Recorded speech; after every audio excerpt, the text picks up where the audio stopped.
এটা কইলেই তো হুজুর মুখ খারাপ, এটা কইলেই তো এই হুজুর জঙ্গি, এটা বললেই তো এই হুজুর সাম্প্রদায়িক অপশক্তি, এটা বললেই তো যে হুজুর ফেতনা ছড়ায়, বিশৃঙ্খলা সৃষ্টি করতে চায়। মুসলমান শোনো, এই সমস্ত কথা বললে আমরা রিস্কে থাকি, হুমকি ধমকি দেওয়া হয়, আমাদেরকে লাল রক্ত চক্ষু দেখানো হয়, কিন্তু ঈমান যেহেতু কবুল করেছি, জান তো বেঁচে দিছি, যাদের জান আরেকজনের হাতে, এই জানের কোনো বিন্দু মাত্র মায়া নাই। মুসলমান শরীর থেকে কল্লা আলাদা করতে পারে, সিনা থেকে কোরআন আলাদা করতে পারে না, কোরআন আলাদা করতে পারে না। নির্বাচনের আগে বিশেষ করে কোন কোন নেতা অবস্থা দেখা যায় টুপি টাপি লাগায়া পুরা হাসান বসরি, হিজাব টিজাব লাগায়া পুরা রাবেয়া বসরি হয়ে যায়। আরে কথা বল, শাহজালাল ইয়ামিনীর কবরে যায়া কি কয় না কয় ঘোড়ার ডিম আল্লাহ জানে। এটা শিখছে কার থেকে?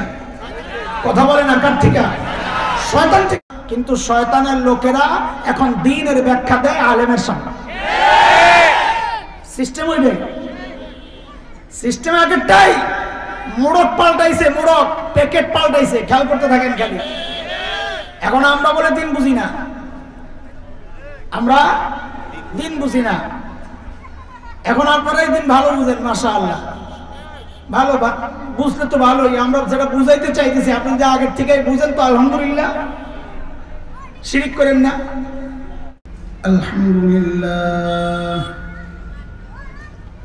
আলহামদুলিল্লাহ ওয়া কাফা ওয়া সালামুন আলা ইবাদিহিল্লাযীনা ইসতাফা।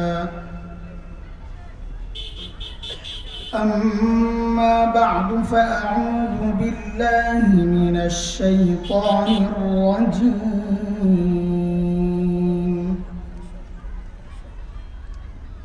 بسم الله الرحمن الرحيم.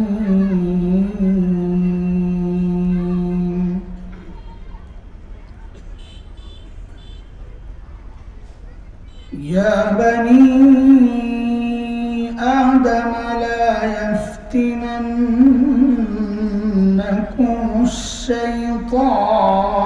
الشيطان كما أخرج أبويكم من الجنة ينزع عنهما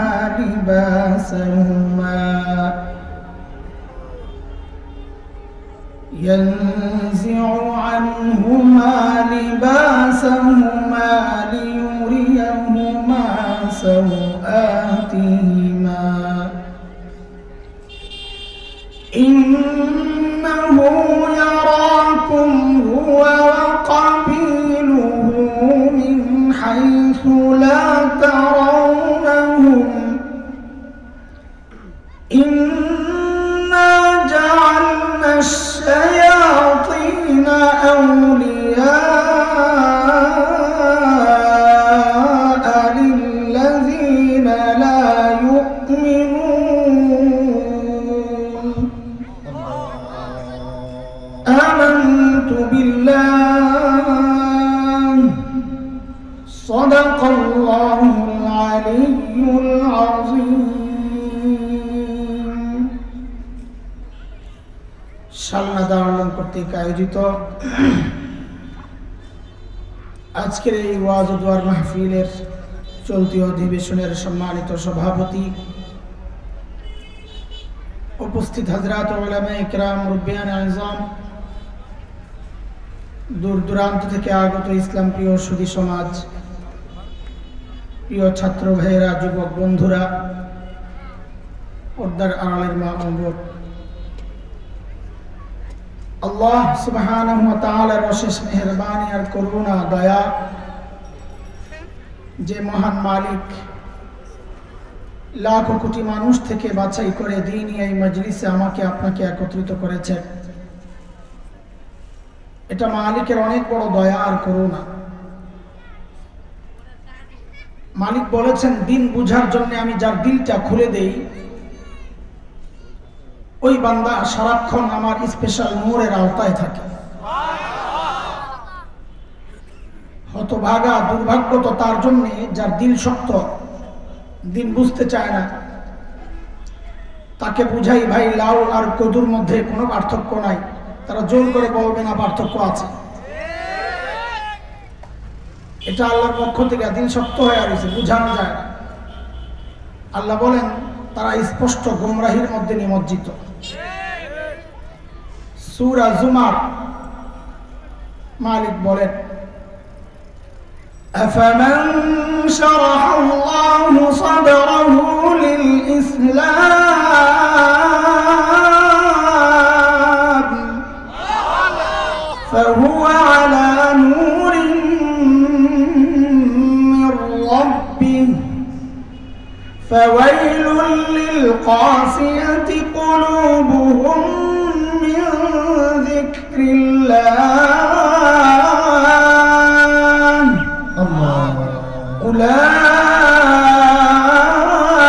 أولئك في ضلال مبين।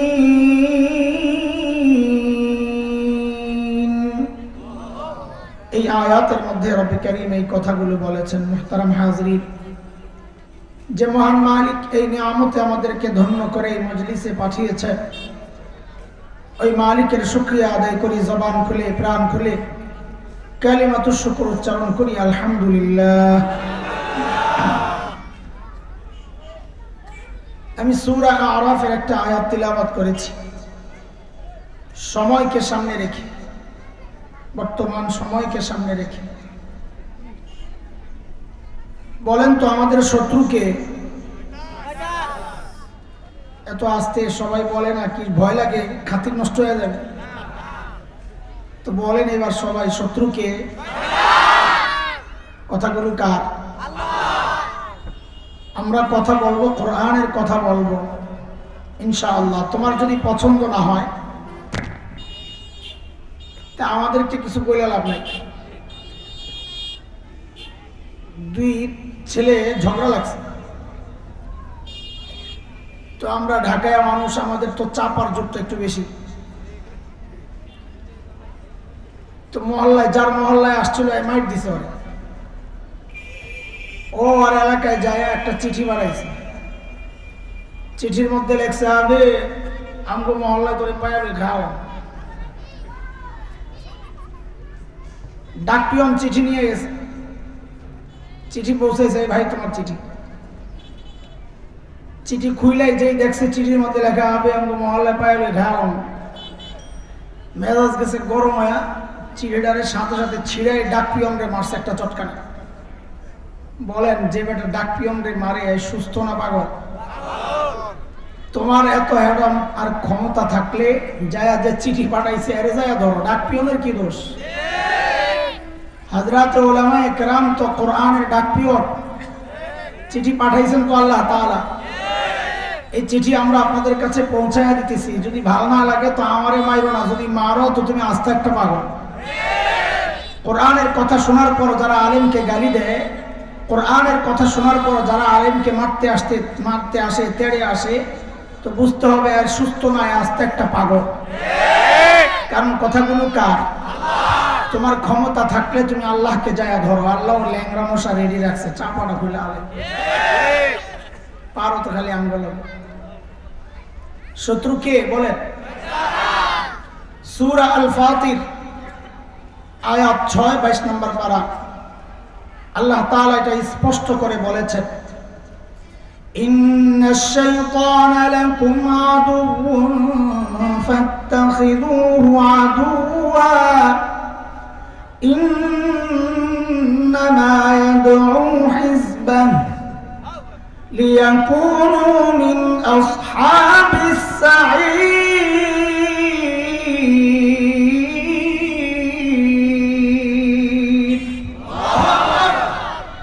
আল্লাহ বলেন, এই আমার বান্দা, নিশ্চয়ই শয়তান তোমাদের শত্রু, নিশ্চয়ই শত্রু।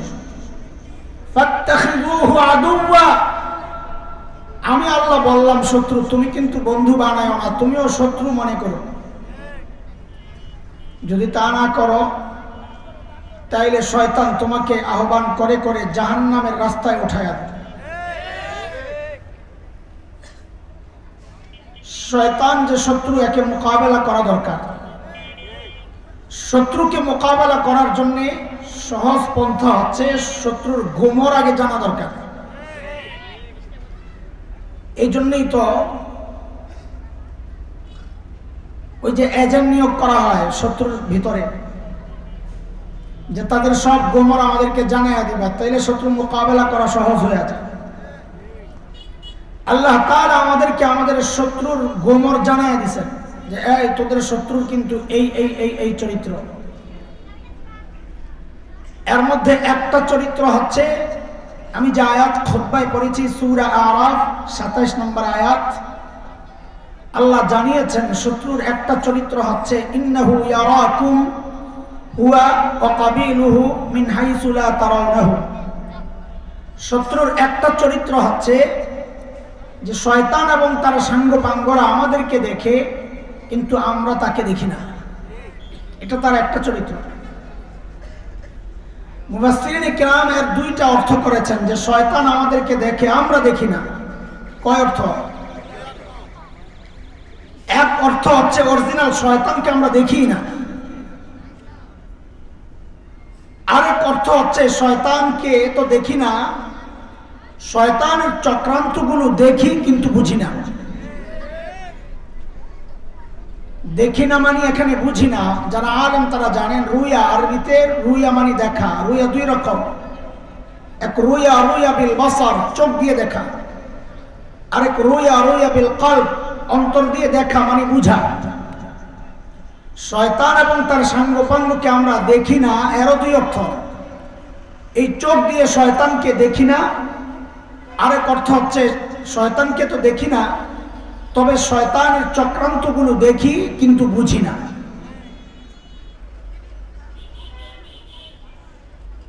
এটা একটা গোমর শয়তানের চরিত্র, গোপন চরিত্র। সে আমাদেরকে দেখতেছে, আমরা দেখি না।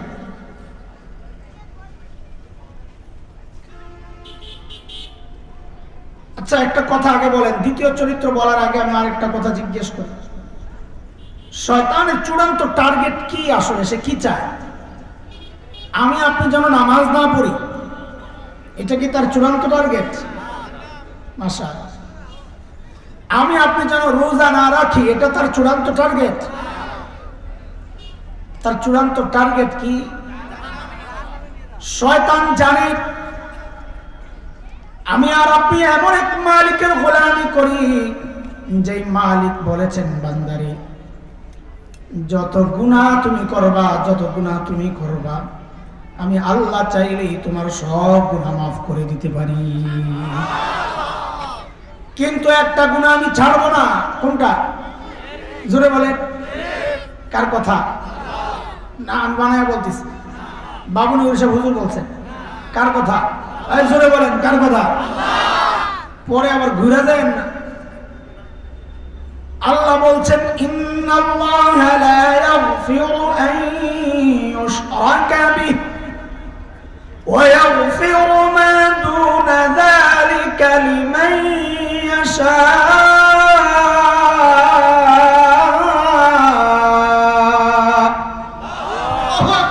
ওয়া মান ইউশরিক বিল্লাহি ফাকাদ ضل ضلالا بعيدا। কার কথা? মালিক বলেন বান্দা তুমি যত গুনাহ করবা, যত গুনাহ করবা, আমি আল্লাহ চাইলেই তোমার সব গুনাহ মাফ করতে পারি, কিন্তু শিরক মাফ করব না। এই খবর শয়তানের আছে না নাই? কথা বলেন। কাজেই দোস্ত, শয়তানের চূড়ান্ত টার্গেট হচ্ছে আমাকে আপনাকে দিয়ে শিরক করায়া করায়া মালিক থেকে বিচ্ছিন্ন করা। কারণ আমি সারা জিন্দেগি নামাজ পড়লাম না, সারা জিন্দেগি নামাজ পড়লাম না, কিন্তু ঈমান আমার ঠিক, ওই ঈমান নিয়ে কবরে ঢুকে গেছি, তাইলে আমি জান্নাতে যাবই যাবো ইনশাআল্লাহ, হাদিসের কথা। কিন্তু আমি সারা জিন্দেগি খালি নামাজ ফরজ না তাহাজ্জুদ সুদ্ধা পড়ছি, কিন্তু আমি শিরকও করি, তাইলে আমার জাহান্নাম যাওয়াটা নিশ্চিত। শয়তান বলবে তুই নামাজ ভালো করেই পড়, মাঝে মধ্যে যায় খাজার দরবারে একটা মেরে দিচ্ছে আর কিছু চায়া বইস খাজার কাছে। শয়তানের ওটা সুবিধা বেশি। প্রত্যেক ওয়াক্তে আপনার পিছনে লেগে থাকবো, এর চেয়ে ভালো আপনি নামাজ পড়তে থাকেন, বছরে একবার যায় খাজার দরবারে হাজিরা দিয়েন, তাহলে এটা আরো সহজ না তার জন্য। এত ভেজালে জায়গা দোস্ত। আমরা মনে করি শয়তান আমাদেরকে দিয়ে খালি মূর্তি পূজা করাবে, এইটাই বুঝি শিরিক। শুধু আগুনের পূজা করাবে, ওইটাই শিরিক। কিন্তু না, শয়তান বড় বাটপার। বাটপার কোনদিন মানুষকে এক পদ্ধতিতে ধোঁকা দেয় না, তাহলে ধরা পড়ে যাবে। বাটপারের সিস্টেম হচ্ছে সে বিভ্রান্ত করার জন্য পদ্ধতি, প্রক্রিয়া, সিস্টেম চেঞ্জ করবে, নাহলে ধরা পড়ে যাবে। শয়তান নিজেই বলেছে আল্লাহকে, আল্লাহ আমি আপনার বান্দাকে এক পদ্ধতিতে ধোঁকা দেব না। শয়তান নিজেই বলেছে। সূরা আরাফ আয়াত 16-17, 2 আয়াত। শয়তানের কথা আল্লাহ আমাদেরকে জানায় দিয়েছেন, গোমর জানায় দিয়েছেন। শয়তান বলে, قال فبما أغويتني لأقعدن لهم صراطك المستقيم ثم لآتينهم من بين أيديهم ومن خلفهم وعن أيمانهم وعن شمائلهم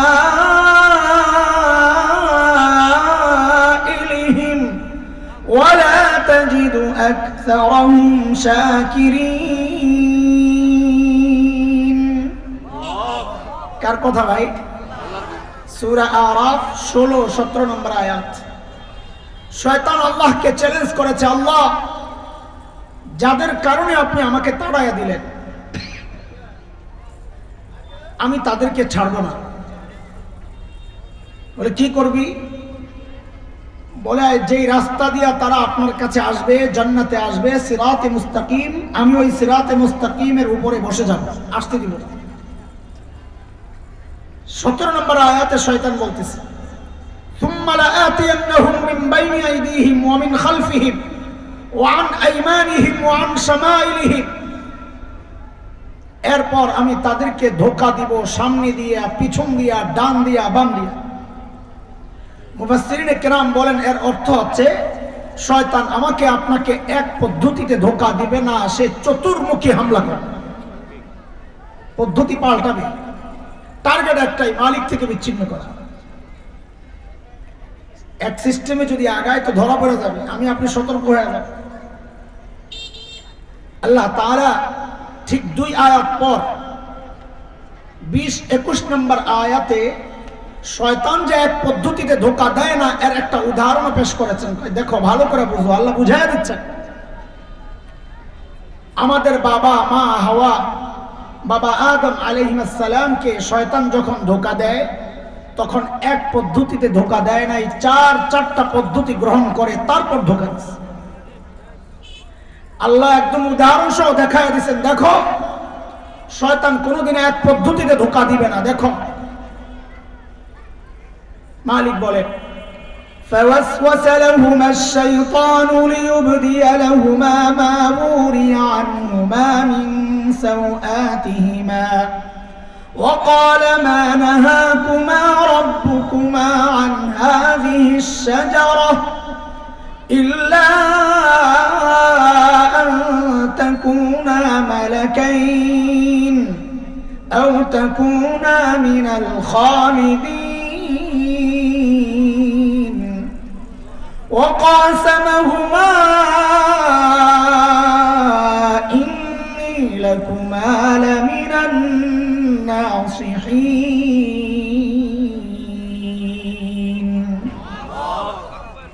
এই আয়াত দুইটার মধ্যে আল্লাহ তাআলা বান্দাকে দেখায় দিয়েছেন, দেখো দেখো, শিখো, সতর্ক হও। তোমার বাবা আর মাকে ধোঁকা দেওয়ার ক্ষেত্রেও শয়তান এক পদ্ধতি গ্রহণ করে নাই। কয় পদ্ধতিতে ধোঁকা দিছে ভাই? কয়টা? 4 পদ্ধতি।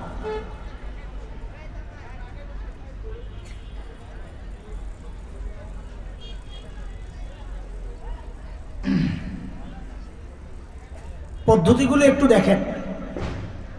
তো এখনকারও কিছু কিছু চক্রান্ত আপনার কাছে ক্লিয়ার হবে। বাবা আর মাকে শয়তান যেই পদ্ধতিতে ধোঁকা দিতে চাইছে, শয়তানের দালাল আর দোসররা এখন ওই পদ্ধতিতে আমাদেরকেও ধোঁকা দিতে চেষ্টা করে, কিন্তু আমরা বুঝি না। উলামায়ে কেরাম বুঝেন, এই জন্য উলামায়ে কেরাম বলতে চান, আপনি ভাবেন উলামায়ে কেরাম কেন তো চিল্লায়, কেন তো কথা বলে, তখন না বুঝে আপনি কখনো আমার ঘাড় মটকাইতে চান, কখনো আমার নদীতে ফালাইতে চান, কখনো হাত ঘুরাইয়া দিতে চান, বহু কিছুই করতে পারেন, কারণ আপনি তো বুঝতেছেন না। না বুঝলে হয় কি, রাস্তা যেটারে সোজা মনে হয় আসলে ওইটাই বাঁকা, বুঝে না তো।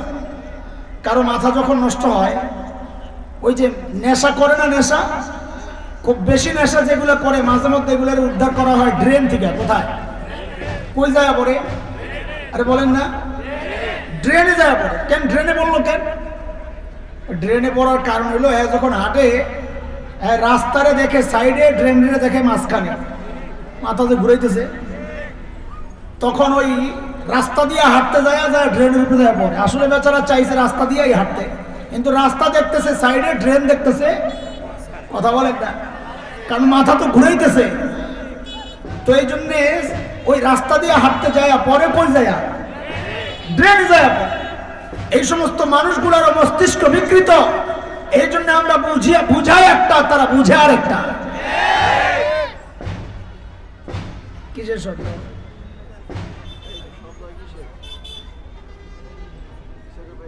কিসের শব্দ একটু যদি বলেন তাদেরকে অনুরোধ করে।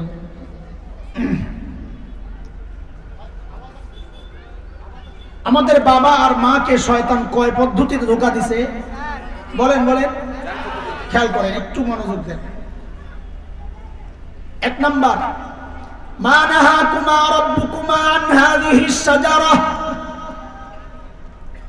আদম আর হাওয়াকে যায় জিজ্ঞেস করতেছে শয়তান, এই গাছের ফল খান না কেন? বলে আল্লাহ নিষেধ করছেন।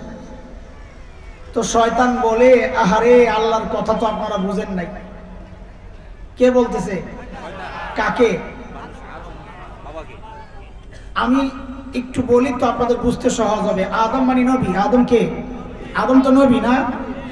এইবার বলেন, শয়তান কাকে আল্লাহর কথার অর্থ বুঝাইতেছে?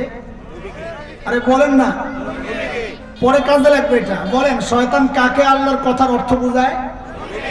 নবীকে। কি বুঝায়? মা নাহাকুমা রাব্বুকুমা আন হাযিহিস শাজারা। আপনি বুঝেন নাই আল্লাহর কথা। বলে কি? আশ-শাজারা মারিফা, আলেমরা বুঝবেন ভালো সহজেই, সাধারণরা বুঝে। বলে এই লাইনে 10টা কাঁঠাল গাছ আছে। তো এসে জিজ্ঞেস করে, কাঁঠাল খান না কেন? তো আদম আলাইহিস সালাম জবাব দিয়েছেন, আল্লাহ নিষেধ করছেন গাছের কাছেও যাইতে। হায় রে, আল্লাহর কথা তো বুঝেন নাই। আল্লাহ নিষেধ করছেন আশ-শাজারা, এই নির্দিষ্ট 1 নাম্বার যে গাছটা, এটার ফল খাইতে না মানা করছেন। আরো তো 9টা আছে, ওটা যায় খা। তো আল্লাহর কথার ব্যাখ্যা দিয়েছেন কে? মুফাসসির হুজুরের নাম কি? কথা কয় না? মুফাসসির হুজুরের নাম? ব্যাখ্যা দিতেছেন কার সামনে? নবীর সামনে। এখন তো নবী নাই, শয়তানরা আপনারা দেখেন না, কিন্তু শয়তানের লোকেরা এখন দ্বীনের ব্যাখ্যা দেয় আলেমের সামনে। সিস্টেম ওইটাই, সিস্টেম আগেরটাই। মোড়ক পাল্টাইছে, মোড়ক প্যাকেট পাল্টাইছে, খেয়াল করতে থাকেন খালি। এখন আমরা বলে দিন বুঝি না, আমরা দিন বুঝি না। এখন আপনারাই দিন ভালো বুঝেন, মাশাআল্লাহ। ভালো বুঝলে তো ভালোই। আমরা যেটা বুঝাইতে চাইতেছি, আপনি যে আগের থেকে বুঝেন তো আলহামদুলিল্লাহ। শিরিক করেন না। হায় মা, শয়তান যখন দেখলো 1 নাম্বার ধোকায় কাজ হয় নাই, এইবার মারলো 2 নাম্বারটা। এত সিস্টেমে এটা, একটা ফেল করলে আরেকটা, একটা ফেল করলে আরেকটা। এইবার কি বলে? ইল্লা আন তাকুনা মালাকাইন।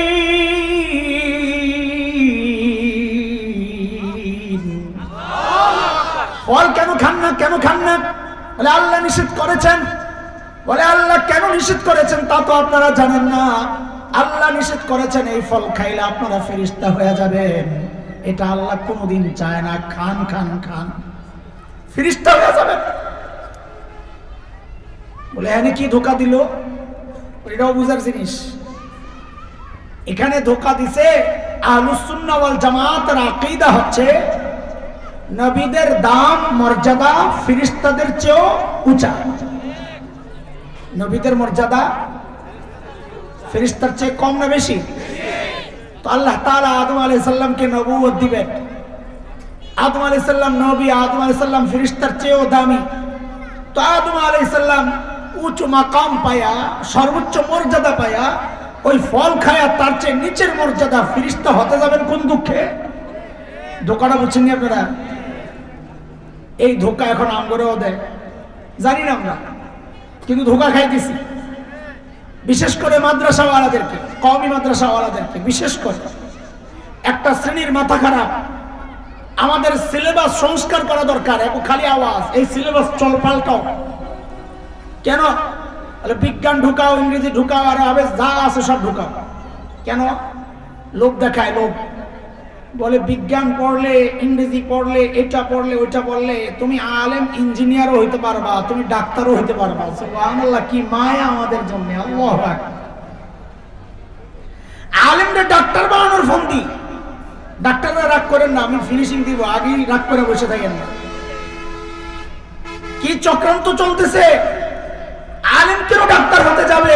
আলেম কেন ইঞ্জিনিয়ার হতে যাবে? আল্লাহর রাসূল তো আলেমকে সর্বোচ্চ মর্যাদা দিয়েছেন। খায়রুকুম মান তাআল্লামাল কুরআনা ওয়া আল্লামা বইলা, যে কোরআনের ছাত্র, কোরআনের শিক্ষকের মর্যাদা সর্বোচ্চ, সে তার চেয়ে নিচের মর্যাদায় ডাক্তার হতে যাবে কেন? ইঞ্জিনিয়ার হতে যাবে কেন? আপনি বলবেন সমস্যা কি? কোনো সমস্যা নাই, কোনো সমস্যা নাই, আলেম ডাক্তার হবে, সমস্যা নাই। কিন্তু আমাদের একটা জিজ্ঞাসা, বাংলাদেশের সব ডাক্তারের কি চাকরি আছে? সব ইঞ্জিনিয়ারের চাকরি আছে? তো ভাই আগে ওই বেকার ডাক্তারদেরকে চাকরি দাও, তারপরে আলেমের ডাক্তার বানাইতে আইসো। বরং আমরা যদি পাল্টা আরেকটা প্রশ্ন করি, কি প্রশ্ন? আমাদের অনেক সুশীল এই কথা বলে, কি বলে, যে আলেম ডাক্তার হইলে তো ভালো, এটা দিনদার ডাক্তার পাইলা। তা আমরা বলি, এই প্রস্তাব তুমি মেডিকেল কলেজে নিয়ে যাও, ইঞ্জিনিয়ারিং কলেজে নিয়ে যাও, যায় বলো যে বুয়েটের শিক্ষা সিলেবাস সংস্কার করো, ঢাকা মেডিকেল কলেজের শিক্ষা সিলেবাস সংস্কার করো। বলে কেন? বলে কোরআন ঢুকাও, হাদিস ঢুকাও। বলে কেন? বলে একজন ডাক্তার যেন আলেম হয়ে বাইর হয়। ওটা তো কম না? সব দরদ খালি এখানে এসে লাগে। ঘটনা কি? ঘটনা হলো, শয়তান আমার বাবা নবীকে চাইছে ফেরেশতা বানাইতে, মর্যাদা বাড়াইতে চাইছে না কমাইতে চাইছে? ধোকায় পড়ে না মাদ্রাসার ছাত্ররা। তোমার ডাক্তার বানাইতে চায়, তোমার মর্যাদা বাড়াইতে চায় না, তারা তোমার মর্যাদা কমাইতে চায়। শয়তান যখন দেখলো 2 নম্বর ধোকায় কাম হয় না, এইবার মারছে 3 নম্বরটা, আও তাকুনা মিনাল খালিদিন।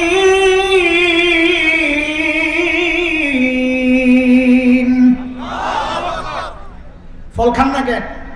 বলে আল্লাহ মানা করছে। হাই হাই, বুঝুন নাই তো আল্লাহ কি জন্য মানা করছে জানে? বলে কি জন্যে? বলে ফল খাইলে জান্নাতে স্থায়ীভাবে থাকার ব্যবস্থা হয়ে যাবে, এটা আল্লাহ চায় না। দেখছেন নি কেন? শরীয়তের মিজাজের বিরুদ্ধে কথা বলতেছে।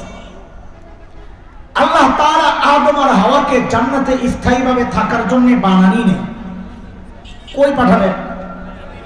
কোথায় বানাইছেন? কোথায় পাঠাবেন? وَإِذْ قَالَ رَبُّكَ لِلْمَلَائِكَةِ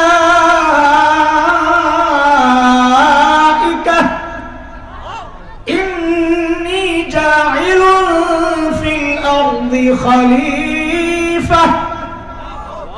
আল্লাহ কি বলেছেন? মানুষ বানাবেন, বানায় কই পাঠাবেন? কোথায়? আল্লাহর তো মর্জি না এটা যে আল্লাহ তাআলা আদম আর হাওয়াকে জান্নাতে থাকার জন্য বানাইছেন, পাঠাইছেন, বানাইছেন তো দুনিয়ায় পাঠাবেন এই জন্য।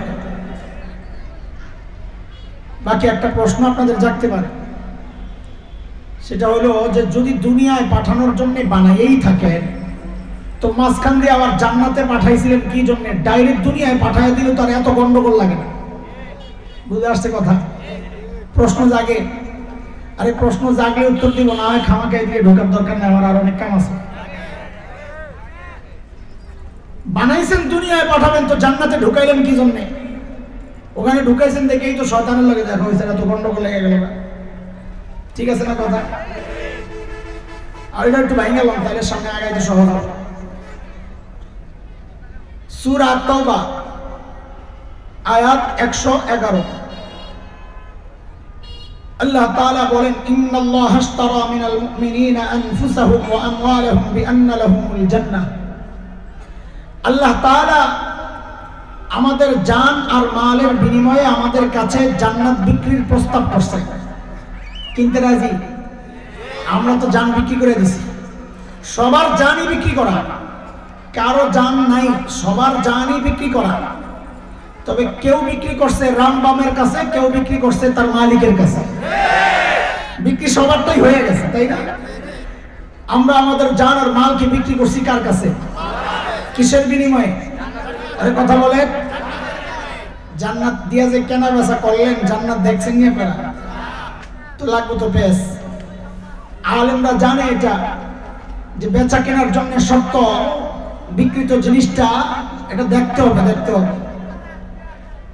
না দেখলে বেচা কিনা সহি হয় না। পানির নিচে মাছ, বেচা কিনা জায়েজ নাই, দেখা যায় না। তো আমি আপনি তো জান্নাত দেখি নাই, না দেখেই যে কেনার জন্য রেডি এবং বেচাও লাইছি বললাম। হ্যাঁ, এই জন্যই তো নাস্তিক মুরতাদরা বলে আমরা নাকি অন্ধবিশ্বাসী, না দেখেই সব বিশ্বাস করি। অন্ধবিশ্বাসী না বুঝে শুনে বিশ্বাসী। তো কোথায় বুঝে শুনে বিশ্বাসী? জান্নাত তো না দেখে কেনার জন্য রেডি হয়ে গেল। হ্যাঁ, বুঝেন। আপনাদের এলাকার মেয়েদেরকে বিয়ে দিলে শ্বশুর বাড়ি দেখার জন্য কে যায়, মেয়ে না গার্জিয়ান? ও, এটা দুই রকমের মেয়ে আছে। এক মেয়ে হলো মা বাবার বাধ্য সন্তান, এদের সামনে বিয়ে শাদীর আলাপ হইলে এরা লজ্জায় আরেক ঘরে যায় না, ভাবিরে পাঠায় দেয়। ভাবি যায় বলেন আমার কিচ্ছু জানার দরকার নাই, বাবা মা যা বলে তাই।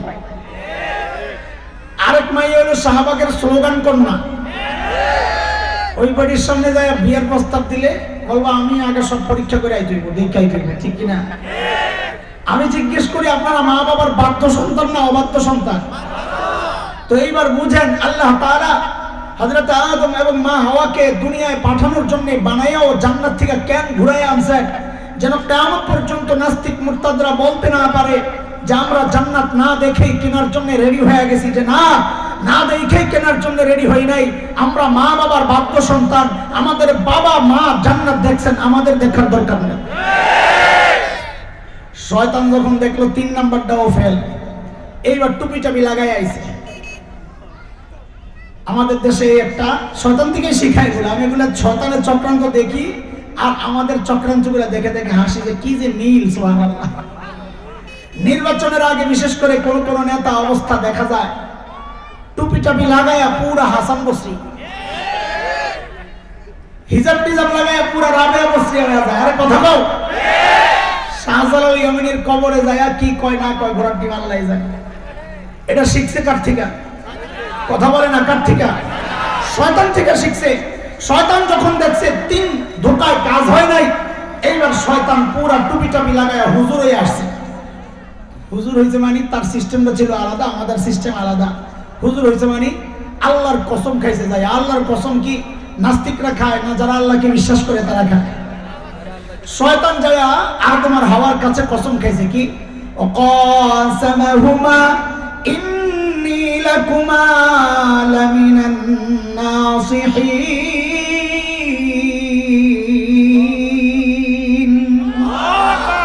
আল্লাহর কসম খায় বলে আমারে ভুল বুঝছেন না, আমি আপনাদের হিতাকাঙ্ক্ষী। সুবহানাল্লাহ। ভারত যার বন্ধু হয় তার শত্রু লাগে না, আমেরিকা যার বন্ধু হয় তার শত্রু লাগে না। কথা বল। শয়তান যার হিতাকাঙ্ক্ষী হয় তার আর কি লাগে না? শত্রু লাগে না। কথা ঠিক কিনা? এগুলা বললে অনেকের আবার গায়ে জ্বলে।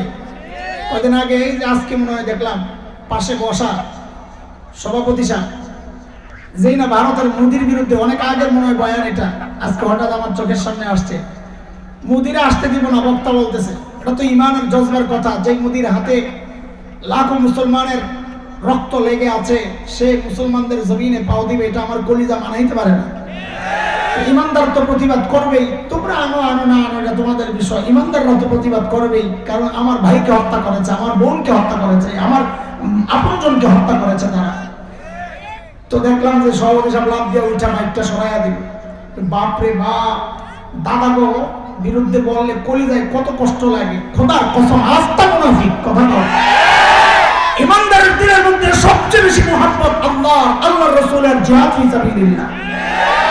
যদি না হয় এই তিনটা বিষয় যদি সবচেয়ে প্রিয় না হয়, আটটা জিনিসের কথা আল্লাহ বলেছে, বাবা মা, সন্তান, স্বামী স্ত্রী, ভাই বোন, নিকটাত্মীয়, গচ্ছিত মাল, ব্যবসার মাল, সুন্দর বাড়ি, এই ৮ জিনিসের চেয়ে যদি আল্লাহ, আল্লাহর রাসূল, জিহাদ ফি সাবিলিল্লাহ বেশি প্রিয় না হয়, তো আল্লাহ বলেন তুমি আযাবের অপেক্ষা করো।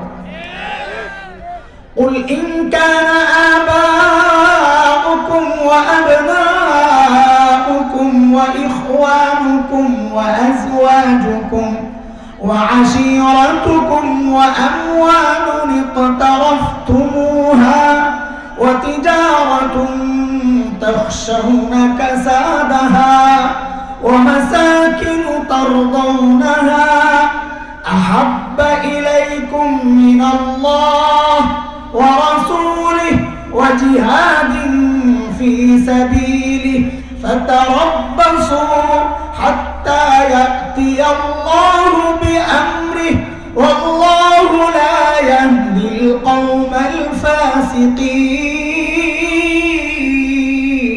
الفاسقين। কার কথা এটা? না, এটা বাবুনগরী সব হুজুরে কইছে। মামুন লোকের কথা, হাসান জামিলের কথা। কার কথা? তোমার কষ্ট লাগলে ডাক পিয়নকে কিছু কইও না, কারো যায় ধরো যে সিটি বাড়াইছে কারো যায় না, সেই মালিককে ধরো যায় সাহসটা। দোস্ত, এতক্ষণ যা বুঝাইলাম এর সার কথা কি? মূল পয়েন্ট এখন ঢুকবো। এতক্ষণ শুধু ভূমিকা সাজাইলাম। সার কথা হচ্ছে শয়তানের চূড়ান্ত টার্গেট আমাকে আপনাকে দিয়ে শিরিক করাবে, কিন্তু সে এক পদ্ধতিতে শিরিক করাবে না। এটা তার চরিত্র আল্লাহ জানাইয়া দিয়েছেন, তার গুমর। শয়তানের গুমর জানাইয়া দিয়েছেন কে? তার চরিত্র হচ্ছে সে শিরিক করাবে, কিন্তু পদ্ধতি কি না? এক না। এক করলে তো ধরা পড়বে। আপনাকে যদি শয়তান বলে এই মূর্তির পূজা কর, আপনি করবেন?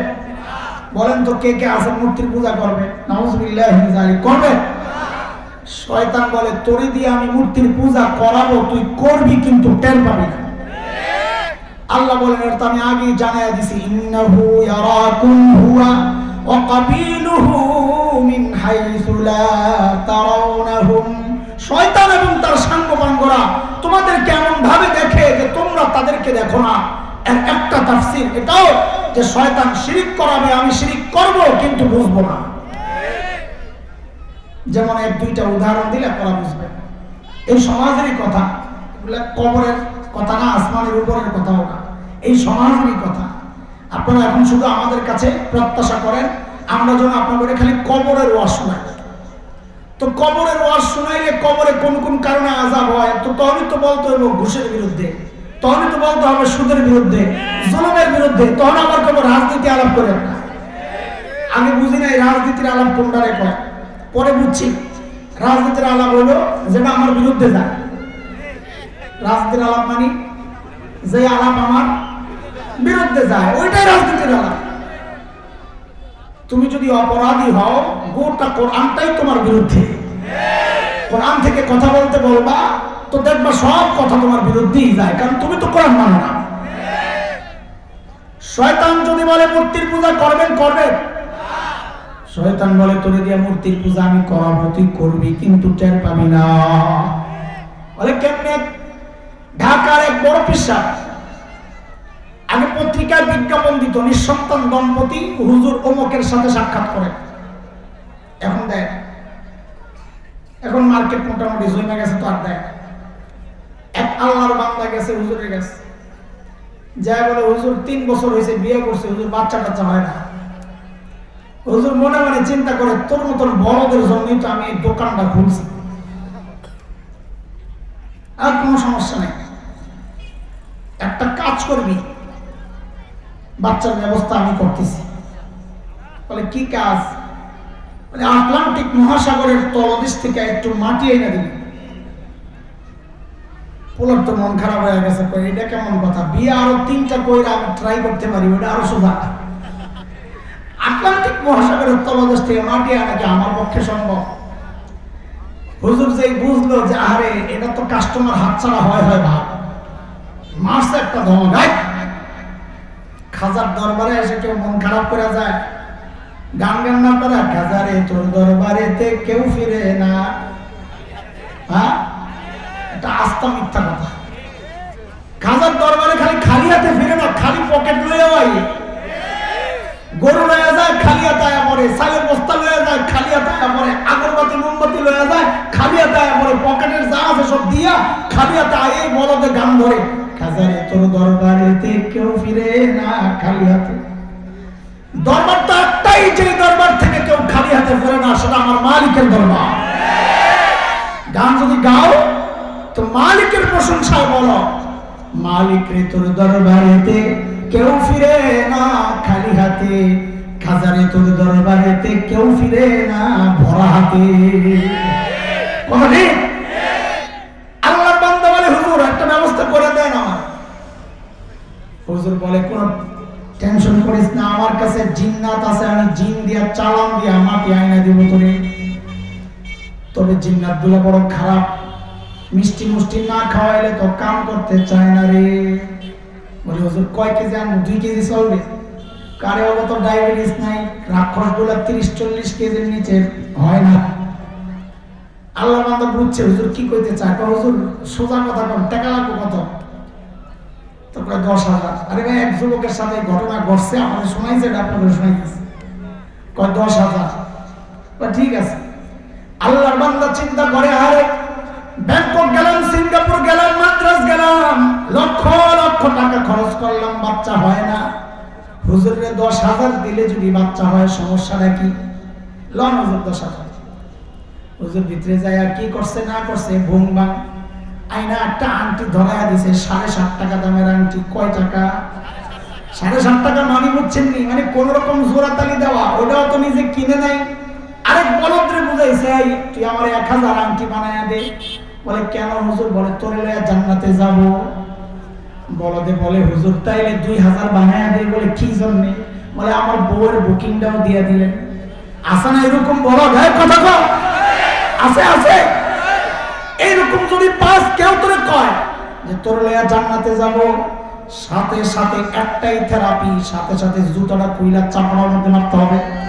হ্যাঁ, কথা কও। আরে তুই আমার জুতা মারলি কেন?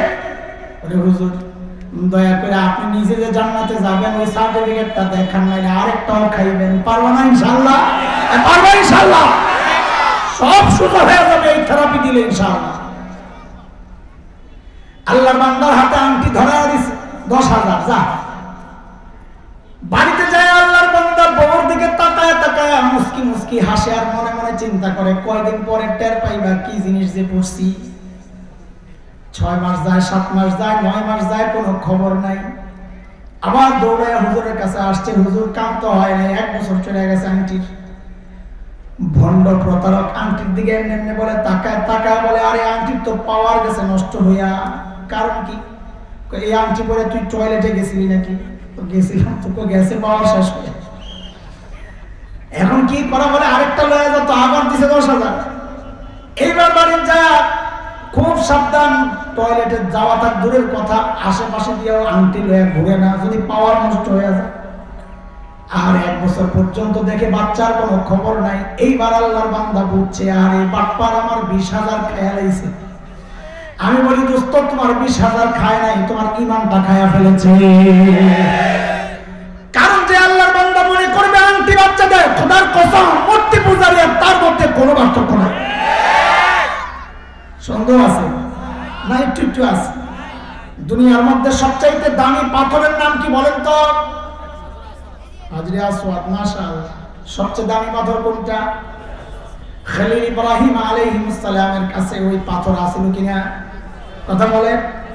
খলিলের তো বাচ্চা হইতো না। খলিল কি করছেন? ওই পাথর কাইটা একটা আংটি বানাইছিলেন। মুসলমান বুঝেন, একটা তাবিজ বানাইছিলেন। খলিল জানেন এই পাথরের কোনো শক্তি নাই, এই জন্য খলিল বাচ্চা দেওয়ার মালিক যে আল্লাহ, ওই আল্লাহর কাছে হাত পেতেছেন, রব্বি হাবিলি মিনাস সালিহিন। আল্লাহ আমার একটা নেক কার বাচ্চা দাও। আরে দোস্ত, সন্তান চাইলে কার কাছে যাওয়া লাগবে? জোরে সরে বলেন, কার কাছে? কার কাছে? যদি আংটি দিয়ে তুমি বাচ্চার আশা করো, শয়তান তোমাকে মূর্তির পূজা করাইতে চাইছে, তুমি রাজি হও নাই। শয়তান ঠিকই তোমার দিয়া পাথরের পূজা করাইছে, কিন্তু তুমি টের পাও না। বুঝে আসছে কথা? দৌড়াইয়া খাজার দরবারে যায় কি চায়? আল্লাহ নাউযুবিল্লাহি মিন যালিক, যায় সন্তান চায় বাবার কাছে, ক্ষমতা চায় যায় বাবার কাছে, পয়সা চায় যায় বাবার কাছে। এই সব দেওয়ার মালিক কে? আল্লাহ। ইজ্জত দেওয়ার মালিক কে? জোরে সরে বলো তো। ক্ষমতা ছিনায় নেওয়ার মালিক কে?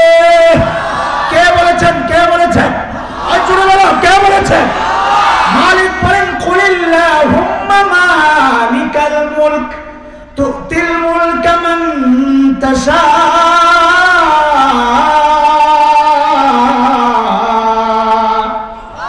ওয়া তুইজ্জু মান তাশা ওয়া তুযিল্লু মান তাশা বিয়াদিকাল খায়র ইন্নাকা আলা কুল্লি শাইইন কাদির।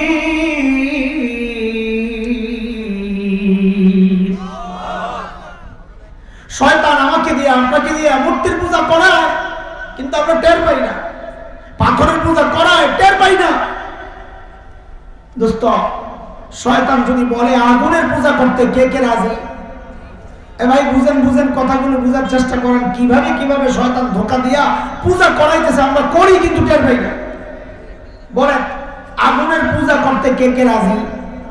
হ্যাঁ, একজনও নাই, কথা কয় না, মনে মনে রাজি। তো জোরে বলেন, একজনও না।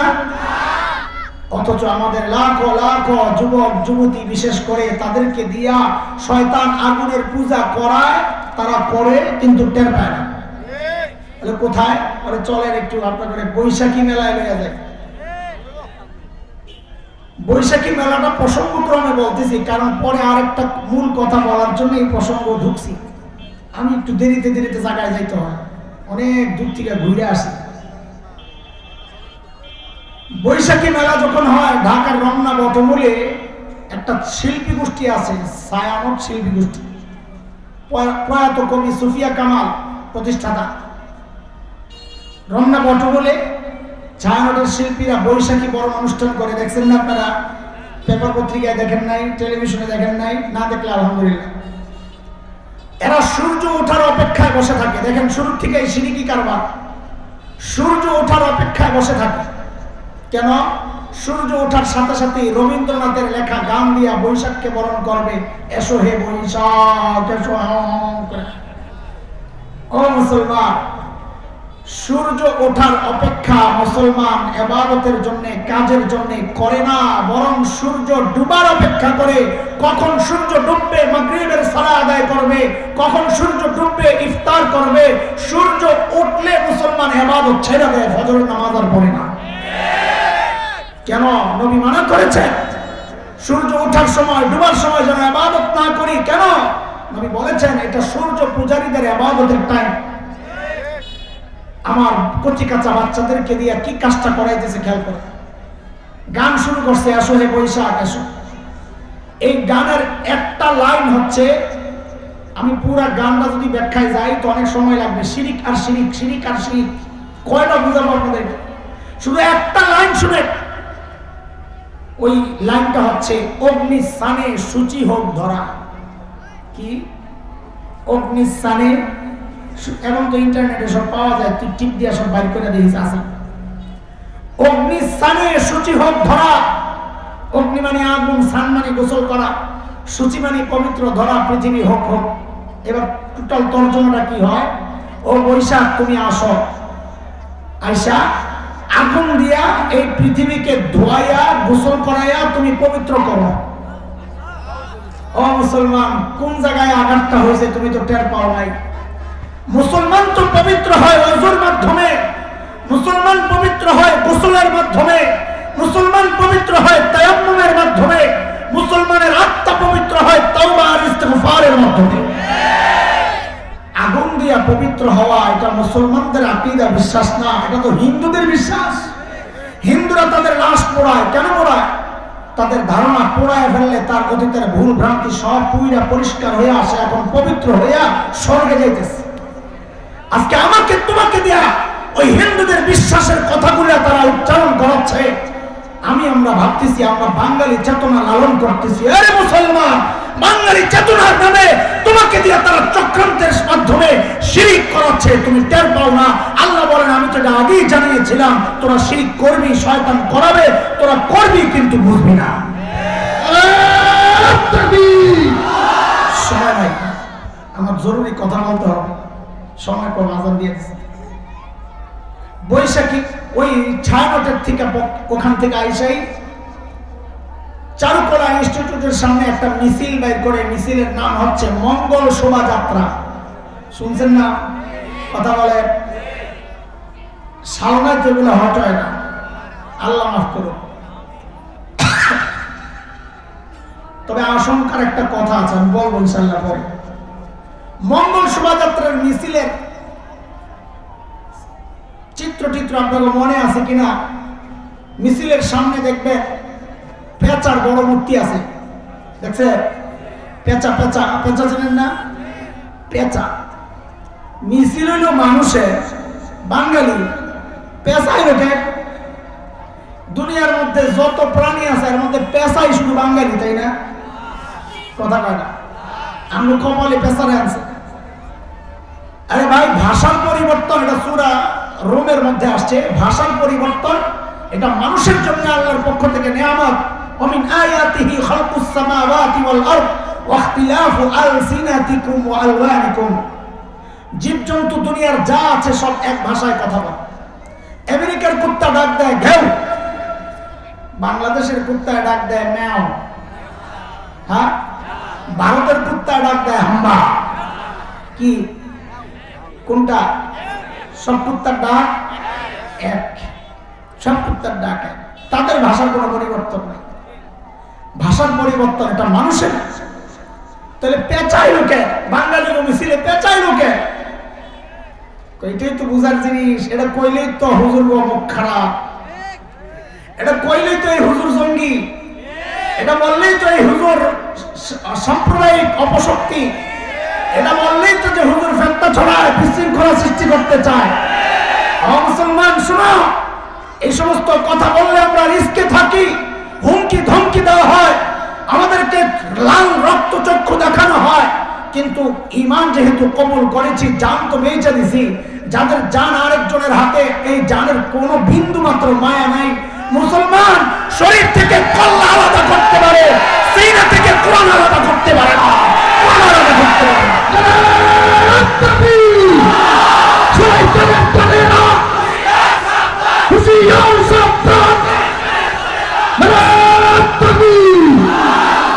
প্রশ্ন হচ্ছে পেঁচা আসলো কেন? পেঁচা আসলো কেন? এটা বোঝার জিনিস কিনা? তুমি তো বাঙালি চেতনার নামে মঙ্গল শোভাযাত্রায় যাও, কিন্তু তোমার খবর নাই তোমাকে দিয়া লক্ষ্মী দেবীর পূজা করানো হচ্ছে, তুমি টের পাও না।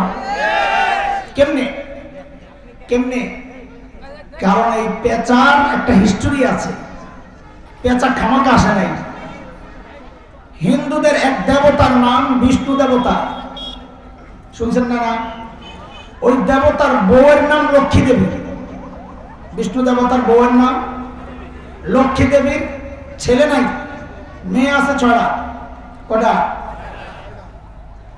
পদ্মা, পদ্মালয়া, ইন্দিরা, শোভা, কমলা, রমা। লক্ষ্মী দেবীর 6 মেয়ের নাম। হিন্দুদের বিশ্বাস হচ্ছে লক্ষ্মী দেবীর বাহন হচ্ছে পেঁচা। লক্ষ্মী দেবী দুনিয়ায় চড়ে বেড়ায় এই পেঁচা রূপে বেড়ায়। লক্ষ্মী দেবীর কাজ কি? হিন্দুদের বিশ্বাস সমস্ত ভাগ্যের মালিক হচ্ছে লক্ষ্মী দেবী। আরেকটু আসতে বললে ভালো হয়। হায় রে ইমানদার, তোমার ইমান কেমনে খাইতেছে তোমার খবর নাই। ভাগ্যের মালিক কে? আরো জোরে কথা কার? সূরা আরাফ আয়াত 188, 188, 9 নম্বর পারা। যদি হাফিজ কোরআন খোলো তো 14 নম্বর পৃষ্ঠা, প্রথম লাইন, প্রথম আয়াত। মালিক বলেন কুল লা আমলিকু লিনাফসি নাফআন ওয়ালা দাররা ইল্লা মা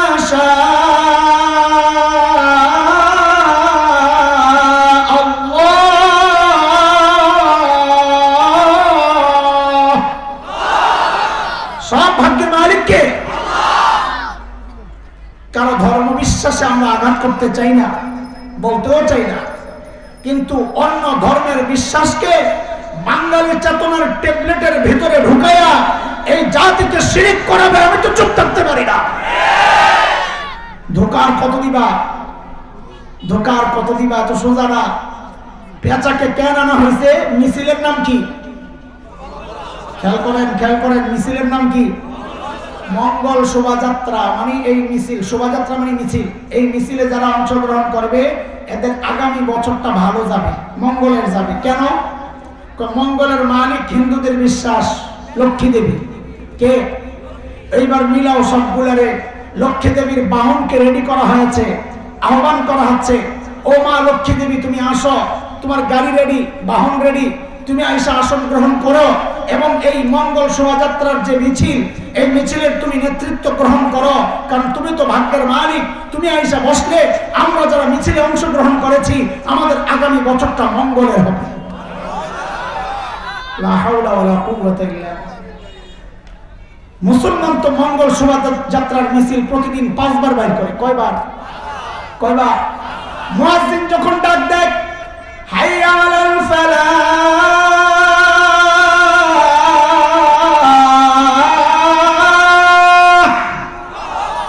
আসো মঙ্গলের দিকে, সফলতার দিকে, কামিয়াবির দিকে, যারা যারা ওই ডাকে সাড়া দেয় প্রত্যেকে প্রত্যেক দিন মঙ্গল শোভাযাত্রার মিছিল করে। ওখানে কিনা কেমনে শিরিক করায় দেখো। শেষ করবো আর একটা প্রসঙ্গ বইলা। আজকে কয় তারিখ? ডিসেম্বরের, ওই আর এক সপ্তাহ, 31 ডিসেম্বর। কি 31 না? চিননি মুসলমান? আহারে আহারে, কয়টা বুঝাবো তো ভাই, বল কয়টা বুঝাবো? যেদিকে তাকাই চক্রান্তের জাল, যেদিকে তাকাই চক্রান্তের জাল। মুসলমানের সন্তানরা জালে ফেসে যাচ্ছে, কারে বুঝাবো? রাত্রে 12টা বাজলেই শুরু হয় আনন্দ উৎসব। ও মুসলমানের সন্তান, তুমি কার আনন্দে অংশগ্রহণ করছো? জানো কিছু? 31 নাইট সম্পর্কে তুমি জানো কিছু? এখন জানাটা সোজা। তুমি গুগলে সার্চ দাও, মৌলবীর কথা না, গুগল। তোমাদের বড় ওস্তাদ তো ফজিলত শেখ আল্লামা মুফতি ইন্টারনেট লানাতুল্লাহ আলাইহি। যাও তোমার হুজুরে যায় জিজ্ঞেস করো। আলেমের কথা তো ভালো লাগে না, যাও যাও তোমার হুজুরে যায় জিজ্ঞেস করো। মৌলবী গুগল সাহেবরে যায় জিজ্ঞেস করো। গুগল সাহেব 31 নাইট জিজ্ঞেস করো যায়। তো গুগল, হযরত গুগল লানাতুল্লাহ আলাইহি তোমার জবাব দিবে 31 নাইট হচ্ছে খ্রিস্ট ধর্মের আগে রোমান পৌত্তলিকরা, মুশরিকরা এক দেবতার পূজা করত, যেই দেবতার নাম হচ্ছে জানুস। কিনা? অথবা আরেকটা সহজ রাস্তা দেখায় আমি, জানুস লেখা সার্চ দাও, গুগলে সার্চ দাও, জানুস লিখবা, JANUS, জানুস লেখা সার্চ দাও।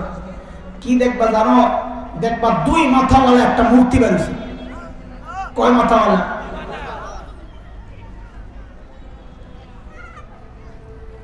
কয়েক রকম মূর্তি আসবে। একটা দেখবা দাড়ি ছাড়া, আর একটা দেখবা দাড়িওয়ালা। আগে থেকে কয়ে রাখি, পরে বিভ্রান্ত হয় না।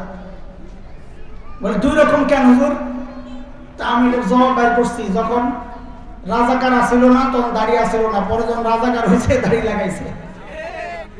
তোমার কাছে তো দাড়িওয়ালাই রাজাকার, তাই না? লেগে বললাম তোমার মিল আছে এই ব্যাখ্যা। জানুস দেবতার 2 মাথা। কয় মাথা?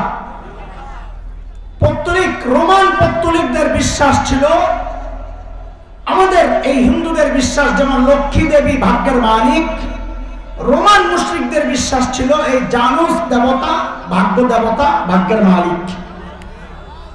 আরে ভাই, তোমার দিল থেকে কলিজাটা ছিঁড়া নাউজুবিল্লাহটা কেন বাইর হয় না? বুঝলাম না। এটা তো তাওহীদের কথা, ঈমানের কথা।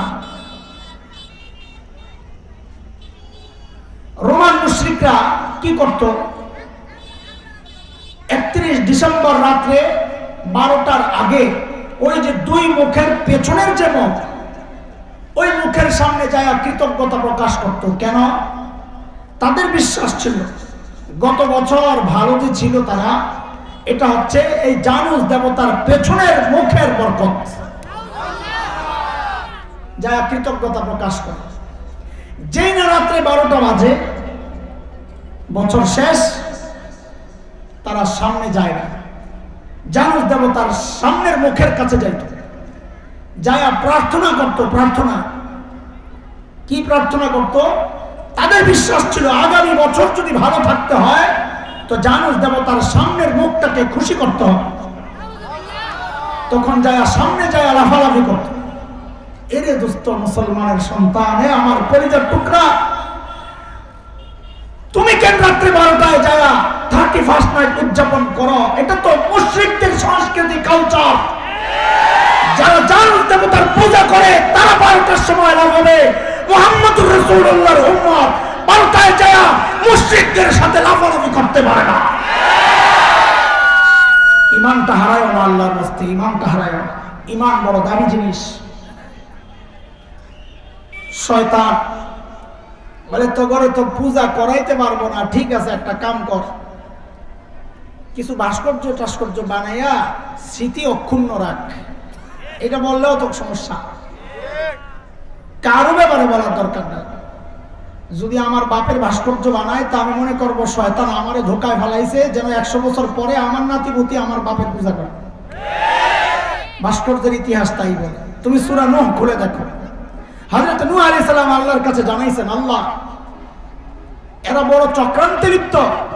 ওমাকারু মাকরান কুব্বারা وقالوا لا تذرن آلهتكم ولا تذرن ودا ولا سواعا ولا يغوث ويعوق ونسرا وقد أضلوا كثيرا ولا تزد الظالمين إلا ضلالا।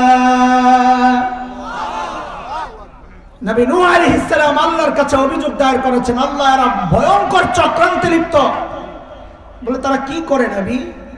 বলে তারা বলে, এই আমরা যাদের পূজা করি আমাদের মাবুদদেরকে এই নূহের কথায় ছাড়বা না। বিশেষ করে আমাদের মহান যে 5 ব্যক্তি ছিল যাদের নামে আমরা ভাস্কর্য বানাইছি, ওয়াদ্দা, সুওয়া, ইয়াগুস, ইয়াউক, নাসর, এই 5 ব্যক্তি ছিল নবী নূহ আলাইহিস সালামের মধ্য সময়ের বড় বুজুর্গ মানুষ।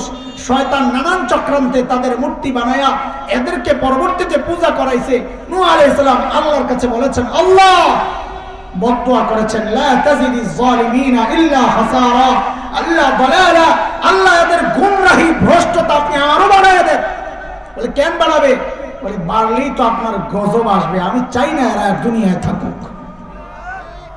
ভয়ঙ্কর ভয়ঙ্কর কথা এটা। শয়তান আমাকে আপনাকে দিয়া কোন কোন রাস্তায় যে শিরক করায় আমরা টের পাই না।